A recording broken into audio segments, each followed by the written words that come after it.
Hey guys, this is Life Peddlers and I'm Srinivas.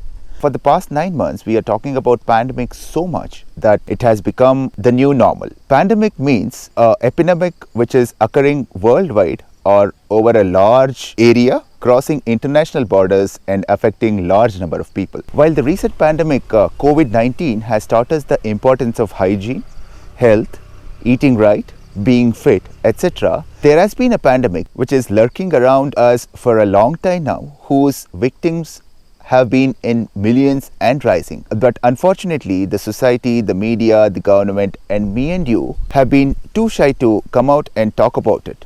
As we are still in September, I thought I'll talk about erectile dysfunction. It is a condition where men are unable to rise up to the occasion, or in simple terms, get an erection and sustain it for the duration of sexual intercourse. I was recently going through a couple of newspaper articles and published journals, and like always, I was very disappointed with the way we as a society have handled the situation. First of all, we are a society who shy away from talking about sex, and secondly, if somebody is coming out of their cocoon and want to seek help and want advice from us, we, instead of providing a helping hand, label him as not worthy to be a man and question his masculinity. Before we talk about the issue, let's try to understand male sexual arousal. It's a very complex process that involves brain, hormones, emotions, nerves, muscles, and blood vessels.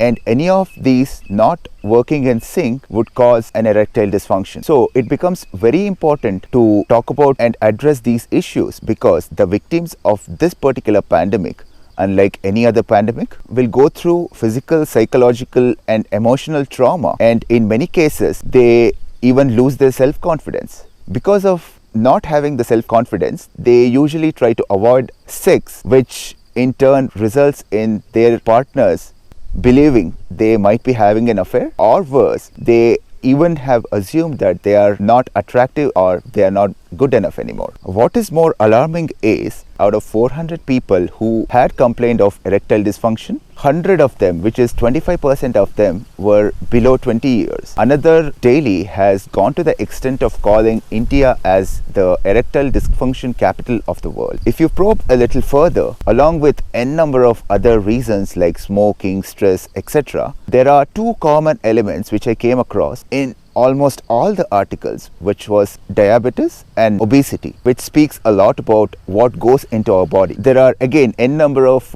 medication, treatment, or drugs available, but the point which I want to make is we should not reach to that point where we are dependent on a drug or treatment to get an erection, but it has to be natural. And what if I tell you there might be a probable cue to it, and our body is very much capable of producing more than sufficient amount of the hormone testosterone, which is very essential for men. I cannot begin to explain how important testosterone is for men. I recently attended a fundamental course on nutrition and bio-optimization, where apart from talking about the nutritional requirement the body needs, the importance of vitamins, minerals, strength training, right diet, intermittent fasting, and circadian rhythm, we also spoke about the hormone testosterone in detail and understood natural ways in which we can train our body to produce more testosterone, which not only addresses obesity and diabetes, but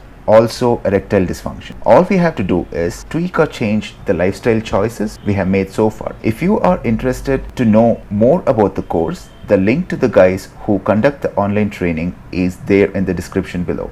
I want to leave you guys with the thought that erectile dysfunction is a curable pandemic, provided if we start lending our ears and support to those in need instead of naming and shaming them. And it's high time we start paying more attention to what our body really requires instead of what we think feels good. That's it, folks. As always, do something which you always wanted to do but you never had an opportunity to do, and make sure your health along with your sexual health is your only priority and nothing else. Thank you for watching. Be healthy, be safe, and take care. Bye bye.